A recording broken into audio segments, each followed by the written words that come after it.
भगवान पर भरोसा। एक गांव में एक साधु रहता था। वे हमेशा पेड़ के नीचे बैठकर भगवान की भक्ति करता रहता था।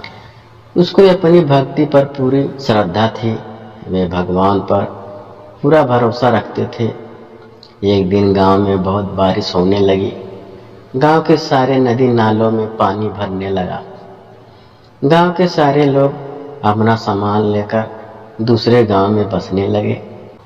गांव के लोगों ने जाते जाते साधु से भी कहा कि महाराज, आप भी हमारे साथ दूसरे गांव में चलिए, क्योंकि यहाँ पर रहना खतरों से भारी है।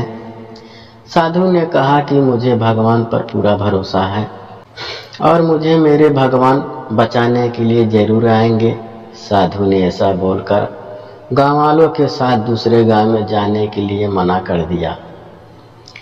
सभी गांव वाले चले गए। कुछ देर बाद बारिश बहुत ज़्यादा होने लगी और पानी साधु के घुटनों तक आ गया। उसी वक्त एक गाड़ी वाला वहाँ से गुजर रहा था और उसने उस साधु को देखा और साधु से कहा कि आप मेरे साथ चलिए, मैं आपको इस गांव से बाहर ले जाता हूँ। साधु ने कहा कि आप जाइए, मुझे मेरे भगवान बचाने के लिए जरूर आएंगे। वो गाड़ी वाला भी वहाँ से चला गया। कुछ देर के बाद बारिश इतनी ज़्यादा बढ़ गई कि पानी साधु के गले तक आ गया। तभी एक नाविका वहाँ से गुजर रहा था और उसने उस साधु को देखा और कहा कि आप मेरे साथ चलिए, मैं आपको उस गांव से बाहर ले चलता हूँ। साधु ने उस नाविका से कहा कि आप जाइए, मुझे मेरे भगवान बचाने के लिए जरूर आएंगे। वो नाविका भी वहाँ से चला गया। बारिश बहुत तेजी से हो रही थी और पानी बढ़ता ही जा रहा था।